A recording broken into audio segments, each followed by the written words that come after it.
Oi, gente! Hoje a gente vai falar sobre a liberdade de expressão no século XXI, né? Hoje a gente já começa a aula aqui, ó, com a zoada dos grilos cantando, né, gente? Porque tem que dar liberdade aos animais. Mentira, porque só tem esse horário para gravar a aula mesmo. Mas vamos lá. Quando a gente fala sobre liberdade de expressão, a gente lembra dos períodos de censura. E quando a gente fala em censura, a gente acha, não, a censura só existe diante de um regime autoritário, de um país autoritário. E não, por quê? Porque diante do século XXI que nós estamos vivendo, muitos países eles vivem em um regime dessa forma, né? E até nós mesmos, brasileiros, vivemos restritos a nos posicionar acerca de certos fatos. E é isso que eu vou mostrar para vocês. No Brasil, a gente conhece, né, esse período da censura prévia. Nós brasileiros, nós somos, como podemos dizer, afoitos, né? A gente vai lá, briga, levanta hashtag, vai atrás dos nossos direitos. Mas em outros países não, né? Acaba que em alguns países os ambientes de trabalho eles têm essa censura. Os filmes eles cometem muita censura, né? Muitos países, principalmente a Suécia, se eu não me engano, ela restringe muitos filmes que não podem ser reproduzidos lá. Canal no YouTube, vídeos da internet, se você acessar estando naquele território, você não consegue acessar. E também o que a mulher pode ou que não pode fazer. Sim, gente, lá em outros países, não aqui no Brasil, acredito que não tenha nenhum explicitamente, mas China e outros países também. Isso também tem uma ligação muito grande com a liberdade de expressão das religiões, né? Cada um tem sua religião, a gente tem que respeitar de todo mundo, né? Ninguém é Jesus Cristo que desceu do céu que vai sair evangelizando a torta e a direita para levar todo mundo para o céu. A gente tem que respeitar as religiões dos coleguinhas também, né, gente? Isso é um direito de liberdade de expressão que nós temos, né? Em outros países, não. Recentemente aconteceu, se eu não me engano, na China, né? Que alguns. Eu vi uma reportagem, estava vendo a reportagem essa semana, que algumas pessoas elas não estavam, né, exercendo a religião daquela região que é predominante. E aí o governo estava bloqueando, né, o auxílio, que é tipo um auxílio emergencial de US$ 150, se eu não me engano, que eles recebem, né? Eles estavam bloqueando isso. Isso é uma censura, né? É tirar o que a pessoa, tirar o dinheiro, né, da pessoa, porque sabe que ela precisa, para que ela esteja ali exercendo um papel que não a representa, né? A religião que eles querem não a representa. Isso é muito problemático, né? E aí a gente pensa, nossa, como é que os governos, as autoridades, elas começam a ver isso da gente, né? Começam a analisar esses comportamentos, né? Existem uns meios de espionagem em massa. Eu acredito que vocês já tenham visto isso por aí, né? E também na questão do mundo do trabalho, né? Existe uma espionagem no mundo do trabalho. Como é que a gente pode identificar isso, né? Quando a gente vai fazer uma entrevista de emprego, geralmente as pessoas elas perguntam, né, se a gente tem Instagram ou redes sociais. E aí, naquele intervalo de tempo que a gente vai tomar água, um café, eles acessam nossas redes sociais para saber o que é que a gente faz, se a gente vai em muitas festas, se a gente vai e como é a nossa vida fora daquele currículo ali. Ah, Vitória, todas as empresas fazem isso? Não, não, nem todas as empresas fazem isso, mas a maioria sim. E eu posso dizer isso porque eu já passei por isso, tá? E também amigos meus também já passaram por isso e me contaram, né? Eu fui lá para uma entrevista de emprego e eles deram uma ficha para a gente preencher. E lá tinha para a gente descrever o que, é que a gente fazia nas horas vagas. O que, é que seria isso, né? Seria para saber se a gente encaixa no padrão que a igreja, ela. O padrão que a empresa quer, né? E o padrão que a empresa quer exercer.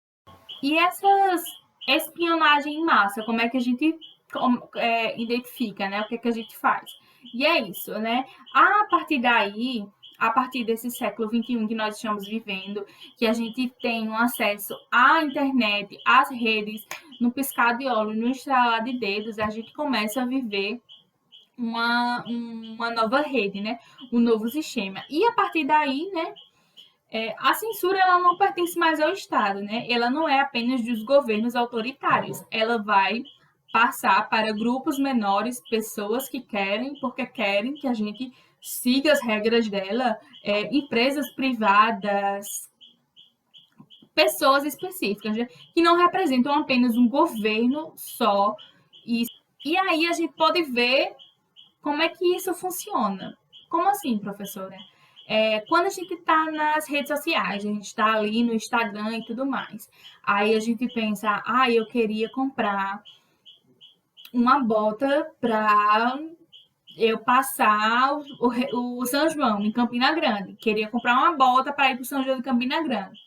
E aí a gente comenta, escreve pelo WhatsApp, né, com nossos amigos, manda mensagem. Você sabe qual loja que vende bota e tal. E aí, quando você menos espera, começa a surgir anúncios de bota. Bota disso, bota daquilo, bota feminina, bota masculina. E isso acontece quando a gente também pesquisa sobre outras coisas, né? Sobre viagens, sobre hotéis, sobre bicicleta, qualquer coisa. Começa a chover anúncios para a gente. Por quê? Porque tanto o Google como os aplicativos, agora até o TikTok também, eles fazem a captação de leads, ou seja, de coisas que a gente pesquisa, vê e fala também. E eles escutam o que a gente está falando, eles estão escutando o que eu estou falando aqui para vocês. Eles fazem essa escuta, né, e repassa para um banco de dados. E as pessoas que fazem anúncio, que pagam para esse banco de dados, roubam esses dados e utilizam da melhor forma. E que isso auxilia muito o consumismo das pessoas. As pessoas consumem mais, porque quem nunca, né, viu aquele anúncio e foi lá e clicou já para ver, sem ver nada, já comprou, porque queria muito aquela peça, né? Muito bem, ele também é prejudicial para nós. Como é que isso atinge nossa liberdade de expressão, professora? Como é que é isso? As pessoas elas começam a restringir as publicações. Eu não sei se vocês já viram alguns blogueiros ou até vocês mesmos, quando tipo o engajamento está baixando, o Instagram não percebe que você tem que salvar as fotos, porque só assim o Instagram percebe que você está gostando dos meus posts e tudo mais. Esses são mecanismos que o Instagram vê do que as pessoas curtem e o que elas fazem durante as redes sociais, né? O que elas estão fazendo ali, pesquisando e tudo mais. E elas começam a restringir, né, esses conteúdos a certas pessoas, que a gente chama de flopar, né? Vocês já ouviram falar, né? O meu vídeo flopou, meu post flopou, gente, vamos desflopar isso. Então, essas publicações, elas atingem um número mínimo de pessoas, e geralmente essas publicações que enxergam um número mínimo de pessoas são publicações específicas, né? E aí eu trouxe alguns exemplos para vocês, né? E para a gente problematizar isso contra a liberdade de expressão, né? Como é que a gente vai expressar a nossa liberdade se o que a gente quer mesmo não chega às pessoas? E aí, uma polêmica que eu trago para vocês é sobre 2 eventos que aconteceram, que eu não sei se vocês lembram, mas se não lembram, vale a pena vocês pesquisarem sobre, né? Vocês sabem que tem uma marcha que se chama Marcha das Vadias. Essa marcha é uma marcha em reivindicação aos direitos das mulheres bis e transexuais e tudo mais, né? E aí elas andam, né, às ruas, os homens sem camisa e as mulheres sem blusa, né, com os peitos de fora, alguns até nus, se eu não me engano, e eu nunca fui em uma dessas. Mas isso é automaticamente bloqueado quando elas começam a postar, né?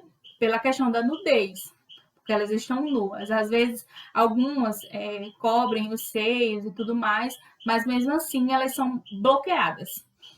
E ok, professora, certo, ok, eu acho que isso é coerente. Realmente a nudez ela tem que ter um limite, ok, realmente, também concordo que a nudez ela tem que ter um limite, né? Mas, nesse mesmo viés, trouxe uma polêmica à tona, que foi das mulheres que amamentam. As mulheres elas não poderiam mais amamentar na rua, gente. Como é que é assim?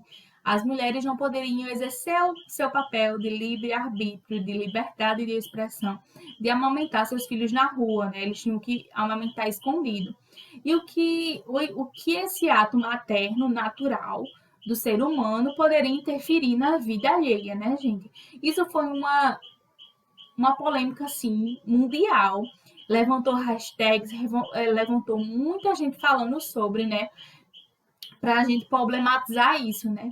Existem esses dois viés. E até hoje, mulheres que tiram fotos, postam fotos amamentando, às vezes elas são bloqueadas por essa questão, né? Por exercer um papel de nudez, né? Hoje o Instagram mesmo, ele tem seu mecanismo. Quando ele detecta que uma parte do corpo ele está exposta, ele já bloqueia como um conteúdo impróprio. Aqui no YouTube também, quando a gente fala certas palavras feias, né? Feias, eles automaticamente bloqueiam, às vezes nem monetizam o vídeo do YouTube. Isso é bem real, gente. Sério, bem problemático.